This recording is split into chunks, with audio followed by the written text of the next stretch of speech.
इन्होंने फतवा जारी कर दिया कि कोई भी हिंदू दुर्गा पूजा नहीं करेगा, नवरात्रि नहीं मनाएगा। बांग्लादेश में हो रहा है और हम नवरात्रि में इन बांग्लादेशी क्रिकेटरों को यहाँ बुलाकर उनकी आरती उतार रहे हैं कि भारत के मान सम्मान से बड़ा कुछ नहीं है। जब हिंदुओं पर एट्रोसिटी हो रही है इन बांग्लादेशी लोगों द्वारा करी जा रही है, तो हम क्यों इनका मैच देखने जा रहे हैं। सिस्टमेटिकली मुस्लिम लड़के हिंदू लड़कियों को टारगेट कर रहे हैं और इसकी फॉरेन फंडिंग हो रही है। भाई आप कागज दिखाओ, यदि कागज है तो आपकी जमीन है, कागज नहीं है तो फिर वो जमीन सरकार की है तो लौटानी पड़ेगी सरकार। आपको भी हमारे साथ में काजल हिंदुस्तानी जी हैं जो देश में अलग अलग हिस्सों में पहुंच कर अपने 3 मुद्दों पर अलग जगाने की कोशिश कर रही हैं। आज ग्वालियर आई हुई है। ग्वालियर में सबसे बड़ी बात है कि बांग्लादेश के बीच में का जो मैच हो रहा है उसको विरोध हो रहा है। क्या कहेंगे आप विरोध को लेकर? होना चाहिए विरोध। बांग्लादेश वाले हिंदुओं का विरोध कर रहे हैं। अभी इन्होंने फतवा जारी कर दिया कि कोई भी हिंदू दुर्गा पूजा नहीं करेगा, नवरात्रि नहीं मनाएगा। बांग्लादेश में हो रहा है और हम नवरात्रि में इन बांग्लादेशी क्रिकेटरों को यहाँ बुलाकर उनकी आरती उतार रहे हैं। क्यों ना विरोध हो, होना चाहिए। एक दिन की बुकिंग में, ऑनलाइन बुकिंग में सारे टिकट बिक गए, तो आखिर वो लोग कौन है जिन लोगों ने टिकट खरीदा? आपकी नजर में कौन लोग हैं वो? आप कहते हैं कि भारत सम्मान। देखिए, हम मानते हैं कि आत्मसम्मान जो है वो सर्वप्रथम होना चाहिए। ये मध्य प्रदेश जो है वो योद्धाओं की भूमि है। यहाँ पर योद्धा नारियों ने आन बान मान सम्मान के लिए बलिदान दिए हैं।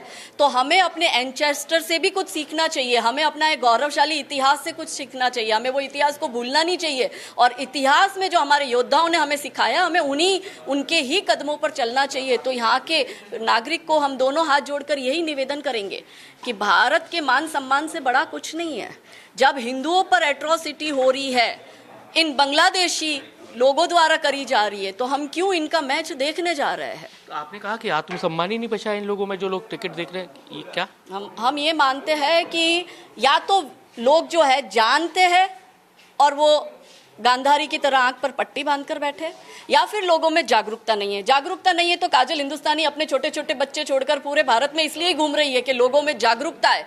मगर जो लोग जागरूक है भी और फिर भी खुशी खुशी इस मैच को देख रहे हैं, उनको अब आत्मचिंतन करना चाहिए कि क्या ये कुछ घंटों का एंटरटेनमेंट हमारे अपने हिंदू भाई बहनों की लाशों से, उनकी जो लाशें बिछाई जा रही है, बहन बेटियों के बलात्कार किए जा रहे हैं, क्या ये उससे हो चुका है?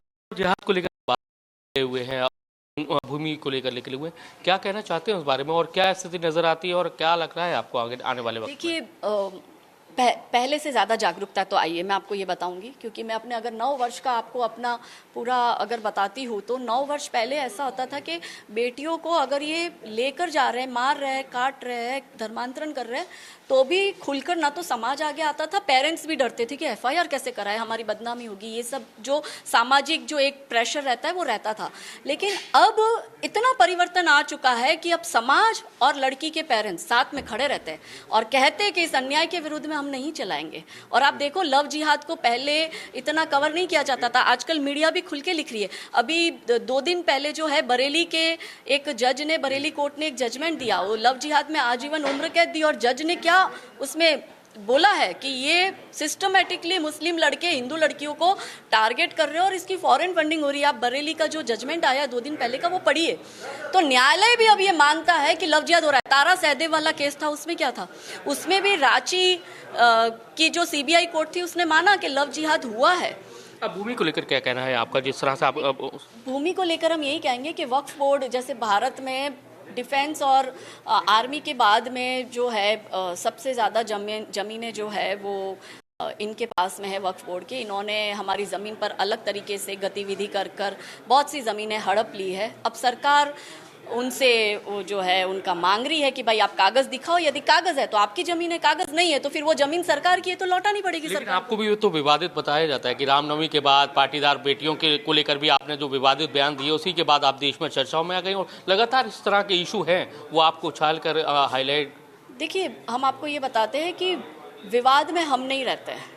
विवाद जो है विपक्षी लोग जिनको हानि है, जो रोज रात को बैठकर बिरयानी खाते हैं जिहादियों के साथ बैठ के, उनको दिक्कत है। इसलिए वो एक 50 मिनट की स्पीच में से कट कट क्रॉप कर कर 5 सेकंड का ऐसे डाल के उल्लू बनाते, उनको लगता है कि वो ऐसा उल्लू बनाएंगे, पर पब्लिक उल्लू नहीं बनती। मैं अभी भी 18 तारीख को पाटीदार समाज के ही कार्यक्रम में हूँ, और ये विवाद होने के बाद भी पाटीदार समाज मेरे साथ है। उसको पता है कि ये पूरी कॉन्स्पिरेसी कांग्रेसियों की हुई थी, और वो मेरे साथ में है, और हर जगह हमारा जन जागरण का कार्यक्रम इसी तरह से चालू है।